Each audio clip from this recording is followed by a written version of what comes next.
പാലക്കാട് ഒരു പട്ടാമ്പിയിലൊരു പരിപാടിയും പിന്നെ ഗുരുവായൂരൊരു പരിപാടിയും ഉണ്ട്. ഇന്ന് ഉച്ച കഴിഞ്ഞതിന് ശേഷം ഞാൻ വൈകിയാൽ എല്ലാ സ്ഥലത്തും വൈകും, എല്ലാവർക്കും ബുദ്ധിമുട്ടാവും. അപ്പോൾ അതുകൊണ്ട് ആണ് ഞാനിത് അവതരിപ്പിക്കുന്നതിന് മുമ്പ് അദ്ദേഹത്തിൻ്റെ അനുവാദത്തോടു കൂടി ഈ പരിപാടി ഉദ്ഘാടനം ചെയ്യുന്നത്. ഞാൻ ആദ്യമായി SKSSFനെ അഭിനന്ദിക്കുകയാണ്. ഇതുപോലെ ഒരു ഫ്യൂച്ചറിസ്റ്റിക് ആയിട്ടുള്ള ഒരു പരിപാടിയാണ് ആസൂത്രണം ചെയ്തിരിക്കുന്നത്. ഞാനിത് മുഴുവൻ വായിച്ചൊന്ന് ഓടിച്ചു നോക്കിയപ്പോൾ എനിക്ക് ചെറിയ അസൂയ തോന്നി. അത്രയും മനോഹരമായ ഒരു പരിപാടിയാണ് ഇവിടെ സംഘടിപ്പിച്ചിരിക്കുന്നത്. കണക്ട്, ക്രിയേറ്റ്, കൺവേ, കൾട്ടിവേറ്റ് എന്ന സ്ലോഗൻ ഉയർത്തിക്കൊണ്ടാണ് ഈ ഫ്യൂച്ചർ ഫസ്റ്റ് 25 ട്രെൻഡിന്റെ നേതൃത്വത്തിൽ തയ്യാറാക്കിയിരിക്കുന്നത്. ഗൗരവത്തോടുകൂടി നമ്മൾ ചിന്തിക്കേണ്ട ഒരു വിഷയമാണ്. കാരണം എന്ന് പറയുന്നത് നോളജ് എക്സ്പ്ലോഷൻ നടക്കുന്ന കാലമാണ്. നോളജ് എക്സ്പ്ലോഷൻ എന്ന് പറയുന്നത് വിജ്ഞാന വിസ്ഫോടനമാണ്. എന്താണെന്ന് ചോദിച്ചാൽ നമ്മുടെ കാലത്ത്, നമ്മുടെ ചെറുപ്പത്തിൽ ഉണ്ടാകാത്തത്ര സ്പീഡിലാണ് പുതിയ അറിവുകൾ ഉണ്ടാകുന്നത്. ലോകത്തിന്റെ എല്ലാ ഭാഗങ്ങളിലും ദശലക്ഷക്കണക്കിന് ഡോളർ സ്പെൻഡ് ചെയ്തുകൊണ്ട് ലോകത്തിന്റെ എല്ലാ രാജ്യങ്ങളിലും റിസർച്ച് നടക്കുകയാണ്, ഗവേഷണങ്ങൾ നടക്കുകയാണ്, കണ്ടുപിടുത്തങ്ങൾ നടക്കുകയാണ്. മനുഷ്യൻ അവന്റെ എല്ലാ കഴിവുകളും ഉപയോഗിച്ചുകൊണ്ട് പുതിയ പുതിയ കാര്യങ്ങൾ കണ്ടെത്തിക്കൊണ്ടിരിക്കുകയാണ്. അപ്പൊ ഇപ്പോൾ എഞ്ചിനീയറിംഗ് കോളേജിൽ പഠിക്കുന്ന ഒരു സ്റ്റുഡന്റ്, ഞാൻ എപ്പോഴും പറയുന്ന പഠിക്കുന്ന സബ്ജക്ട് പഠിച്ചു കഴിഞ്ഞ് പുറത്തിറങ്ങുമ്പോൾ ഔട്ട്ഡേറ്റഡ് ആവും. കാരണം എന്താ? പുതിയ നോളജ് വരികയാണ്. ഓരോ വിഷയത്തിലും പുതിയ പുതിയ കാര്യങ്ങൾ ഉണ്ടായിക്കൊണ്ടിരിക്കുകയാണ്. ലോകം മാറിക്കൊണ്ടിരിക്കുന്നത്, ലോകത്ത് സോഷ്യോ ഇക്കണോമിക് ചേഞ്ച് ഉണ്ടാകുന്നത് വളരെ വേഗത്തിലാണ്. ആ വേഗത നമുക്ക് അസസ് ചെയ്യാൻ പോലും പറ്റാത്തത്ര വേഗതയിലാണ് ലോകം പോകുന്നത്. അപ്പൊ പഠിക്കുക, നല്ല ജോലികൾ നേടുക. ഈ ജോലി എന്ന് പറയുന്നത് തന്നെ അതിന്റെ നേച്ചർ മാറിക്കൊണ്ടിരിക്കും. ഇപ്പൊ കോവിഡിന് മുൻപുണ്ടായിരുന്ന ജോലിയും കോവിഡിന് ശേഷം ഉണ്ടായ ജോലിക്ക് ഒരുപാട് മാറ്റമുണ്ട്. ജോലിയുടെ നേച്ചർ മാറിക്കൊണ്ടിരിക്കണം, അതനുസരിച്ച് കോഴ്സുകൾ മാറിക്കൊണ്ടിരിക്കണം. ലോകത്തെല്ലായിടത്തും പുതിയ ജോലികൾ ഉണ്ടാകുകയാണ്, പഴയ ജോലികൾ ഇല്ലാതായിക്കൊണ്ടിരിക്കുകയാണ്. ആ പുതിയ ജോലികൾ വരുമ്പോൾ ആ പുതിയ ജോലിക്ക് കറസ്പോണ്ടിങ് ആയിട്ടുള്ള പുതിയ കോഴ്സുകളാണ് ന്യൂ ജനറേഷൻ കോഴ്സുകൾ എന്നൊക്കെ പറയും. നമ്മൾ കേട്ടിട്ട് പോലില്ലാത്ത കോഴ്സുകളാണ് ഇപ്പൊ പുതിയതായി ഉണ്ടാകുന്നത്. അതുകൊണ്ടാണ് പഴയ കോഴ്സുകൾക്കൊന്നും കുട്ടികൾ പോകാത്തത്. ഇപ്പൊ ഞാൻ പഠിക്കുമ്പോൾ 90% മാർക്ക് കൂടുതലുണ്ടെങ്കിലേ BSc ഫിസിക്സും കെമിസ്ട്രിയും കിട്ടുള്ളൂ. ഇപ്പൊ കുട്ടികൾ പോകുന്നില്ല, BScക്ക് കെമിസ്ട്രിക്കും ഫിസിക്സിനും ഒഴിഞ്ഞിടക്കുകയാണ് ആ സീറ്റ്. അപ്പൊ പുതിയ കോഴ്സുകൾ ഉണ്ടാകണം, അതനുസരിച്ച് പുതിയ ജോലികൾ മാറിക്കൊണ്ടിരിക്കണം. ജോബ് എന്ന് പറയുന്നത്, ആ ഒരു ഫീൽഡ് എന്ന് പറയുന്നത് മാറിക്കൊണ്ടിരിക്കുകയാണ്, വളരെ വേഗത്തിൽ മാറിക്കൊണ്ടിരിക്കുകയാണ് പലതരത്തിൽ. അതിപ്പോ നമുക്ക് ആർട്ടിഫിഷ്യൽ ഇന്റലിജൻസ് വന്നു. ആർട്ടിഫിഷ്യൽ ഇന്റലിജൻസ് ഉണ്ടാക്കാൻ പോകുന്ന ചേഞ്ച് എന്താണെന്ന് നമുക്ക് ഊഹിക്കാൻ പോലും പറ്റാത്ത ചേഞ്ചാണ്. മനുഷ്യന്റെ ക്രിയേഷനാണ് ആർട്ടിഫിഷ്യൽ ഇന്റലിജൻസ് എന്ന് പറയുന്നത്. പക്ഷേ ലോകത്തിന്റെ ചരിത്രത്തിൽ, മനുഷ്യവംശത്തിന്റെ ചരിത്രത്തിൽ ആദ്യമായി മനുഷ്യന്റെ ഒരു ക്രിയേഷൻ, മനുഷ്യന്റെ ഒരു സൃഷ്ടി മനുഷ്യനേക്കാൾ ബുദ്ധിയുള്ളതാകാൻ പോവുക.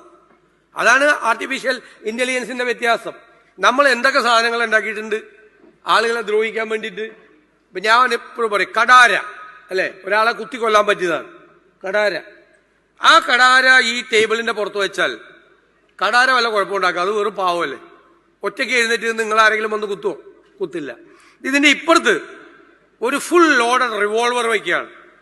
ഒരു 5-6 പേരെ കൊല്ലാൻ പറ്റിയ ബുള്ളറ്റൊക്കെ അതിൻ്റെ അകത്തുണ്ട്. തോക്ക് താനെ എഴുന്നേറ്റ് നിന്ന് അങ്ങോട്ട് വന്ന് നിങ്ങളാരെങ്കിലും വെടിവെക്കുമോ? ഒരു മനുഷ്യന്റെ ഇന്റർവെൻഷൻ വേണം അല്ലേ? തോക്ക് കയ്യിലെടുത്ത് നീട്ടിപ്പോണം. ഇനി അതിനേക്കാൾ കുഴപ്പം പിടിച്ചൊരു സാധനമാണ് ബോംബ് അല്ലേ? ബോംബ് തന്നെത്താൻ പ്ലെയിനിൽ കയറി ഗാസയിലും ഉക്രൈനിലും പോയി ബോംബിടുവോ? ഇല്ല. മനുഷ്യൻ തീരുമാനമെടുത്ത് മനുഷ്യൻ കൊണ്ടുപോയി ബോംബിട്ടാലേ ഇടുള്ളൂ. പക്ഷെ ആർട്ടിഫിഷ്യൽ ഇന്റലിജൻസ് അതല്ല, തന്നെത്താൻ തീരുമാനമെടുക്കും, സ്വയം തീരുമാനമെടുക്കും. അതിനെപ്പറ്റി പറയുന്നത്, ഏറ്റവും ലേറ്റസ്റ്റ് ആയിട്ട് പറയുന്നത്, ഈ ഡെക്കേഡിന്റെ അവസാനം, ഈ ദശകത്തിന്റെ അവസാനം അത് ഹ്യൂമൻ ഇന്റലിജൻസിന്റെ ഒപ്പം എത്തുമെന്നാണ്. ഒപ്പം ഒരു 4-5 വർഷം കൂടി കഴിയുമ്പോൾ, അതായത് 2035 ആവുമ്പോഴേക്കും അത് ഹ്യൂമൻ ഇന്റലിജൻസിനെ, മനുഷ്യന്റെ ബുദ്ധിശക്തിയെ ബൈപ്പാസ് ചെയ്യും. എന്നിട്ട് അത് സൂപ്പർ ഇന്റലിജന്റ് ആവും. എന്നിട്ട് അവൻ നമ്മളെ നിയന്ത്രിക്കാൻ തുടങ്ങും. പറയുന്നത് കേട്ടാൽ നിങ്ങൾ ഞെട്ടും. മനുഷ്യന്റെ ബ്രെയിനും ആർട്ടിഫിഷ്യൽ ഇന്റലിജൻസും കൂടി കണക്ട് ചെയ്ത് കഴിഞ്ഞാൽ 1 മില്യൺ ഫോൾഡ്, 1 ദശലക്ഷം ഇരട്ടിയായി മനുഷ്യന്റെ ബുദ്ധിശക്തിയെ വർദ്ധിപ്പിക്കാന്ന്. ഞാൻ പറയും, ഇപ്പൊ തന്നെ ഒടുക്കത്തെ ബുദ്ധിയാണ് നമുക്ക്. എന്തൊക്കെ കുഴപ്പങ്ങളാണ് നമ്മൾ ഈ ബുദ്ധി കൊണ്ട് ചെയ്തുകൊണ്ടിരിക്കുന്നത്. ഈ ബുദ്ധി 1 ദശലക്ഷം മടങ്ങ് വർദ്ധിച്ചാലോ അതൊരു ഏകാധിപതിയായ ഭരണാധികാരിക്കാണ് അത് കിട്ടുന്നതെങ്കിൽ, ഞാൻ ട്രംപിനെ പോലെയൊന്നും മോഡിയെ പോലെയൊന്നും ഞാൻ പറയുന്നില്ല, അവരുടെയൊക്കെ കയ്യിലേക്കാണ് ഈ ആർട്ടിഫിഷ്യൽ ഇന്റലിജൻസിന്റെ ബുദ്ധി കിട്ടുന്നെങ്കിൽ അവരെന്തൊക്കെ ചെയ്യും?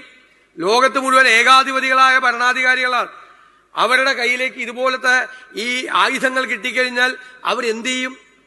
ഇപ്പൊ തന്നെ നമ്മുടെ കൺട്രോളിലല്ല, നിങ്ങൾ കുത്തിക്കൊണ്ടിരിക്കുകയല്ലോ, നമ്മളല്ല, നിങ്ങൾ മാത്രമല്ല, നമ്മളെല്ലാം ഏതില് സോഷ്യൽ മീഡിയ ഹാൻഡിലൊക്കെ കുത്തിക്കൊണ്ടിരിക്കും. അതെല്ലാം വേറെ സ്ഥലത്ത് നിന്ന് ആളുകൾ നോക്കുന്നുണ്ട്. നിങ്ങൾക്ക് ഇഷ്ടപ്പെട്ട മ്യൂസിക് ഏതാണ്, നിങ്ങൾക്ക് ഇഷ്ടപ്പെട്ട ഫിലിം ഏതാണ്, നിങ്ങൾക്ക് ഇഷ്ടപ്പെട്ട ആക്ടർ ആരാണ്, നിങ്ങൾക്ക് ഇഷ്ടപ്പെട്ട ഭക്ഷണം ഏതാണ് എന്ന് വേറെ സ്ഥലത്ത് നിന്ന് ആർട്ടിഫിഷ്യൽ ഇന്റലിജൻസിന്റെ സഹായത്തോടു കൂടി അനലൈസ് ചെയ്യുന്നുണ്ട്. അവരെന്ത് ചെയ്യും? നിങ്ങൾക്ക് ഇഷ്ടമുള്ള സാധനം കണ്ടുപിടിച്ച് നിങ്ങൾക്ക് ഇഷ്ടപ്പെട്ട സാധനങ്ങൾ അവരിങ്ങനെ പമ്പ് ചെയ്ത് തന്നുകൊണ്ടിരിക്കും. അതിലൂടെ അവർക്ക് ഇഷ്ടപ്പെട്ട സാധനങ്ങൾ നിങ്ങളുടെ മീതെ അടിച്ചേൽപ്പിക്കും. എന്നാലും എനിക്ക് എൻ്റെ ഒരു ഫ്രണ്ടും ഫാമിലിയും കൂടി അവർക്ക് അറിയാവുന്നൊരു നല്ല റിസോർട്ടുണ്ട്, അവിടെ പോവാതെ വെക്കേഷൻ പോവാണ്. അപ്പോൾ സോഷ്യൽ മീഡിയ എടുത്തു. അപ്പോൾ പറഞ്ഞതേ 1500 ഒപ്പീനിയനാണ് ഈ റിസോർട്ടിനെ പറ്റി, ഗംഭീര റിസോർട്ടാണ്. 1500 ഒപ്പീനിയനിൽ 1475 ഫേക്കാണ് ആ റിസോർട്ടിനെ കുറിച്ചുള്ള റിപ്പോർട്ട്.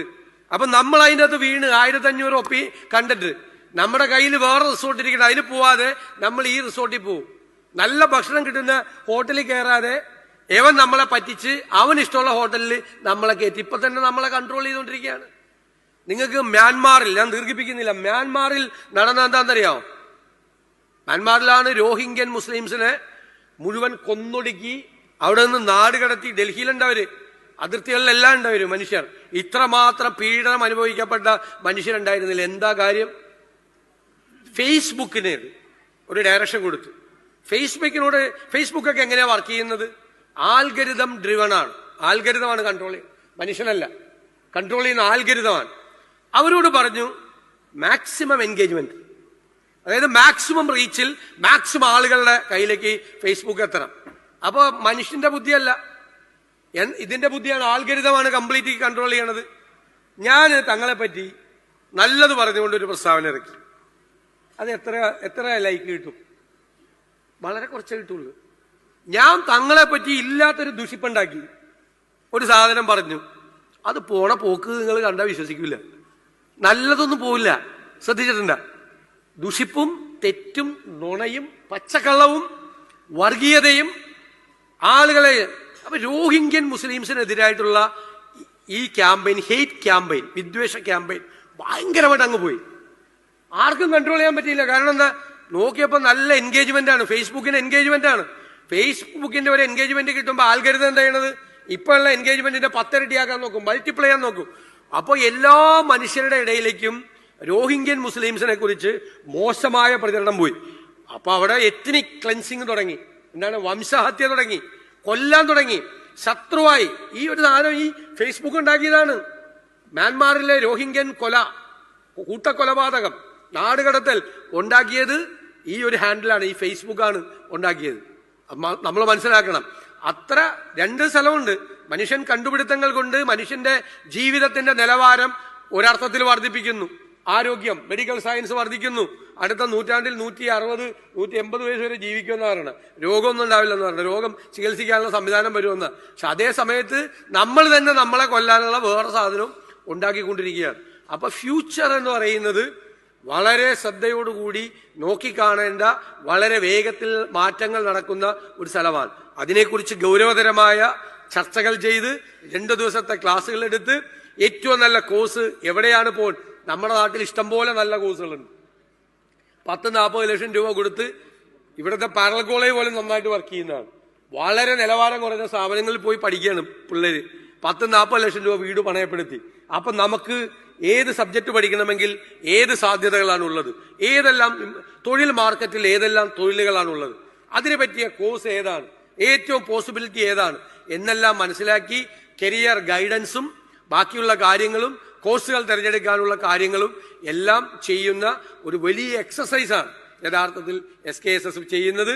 ഇത്തരമൊരു പരിപാടി നടത്തുന്നതിന് SKSSന്റെ ഭാരവാഹികളെ പ്രത്യേകമായി അഭിനന്ദിച്ചുകൊണ്ട് ഞാൻ ഫ്യൂച്ചർ ഫെസ്റ്റ് 25 നിങ്ങളുടെ എല്ലാവരുടെയും അനുവാദത്തോടെ ഉദ്ഘാടനം ചെയ്തതായി അറിയിക്കുന്നു.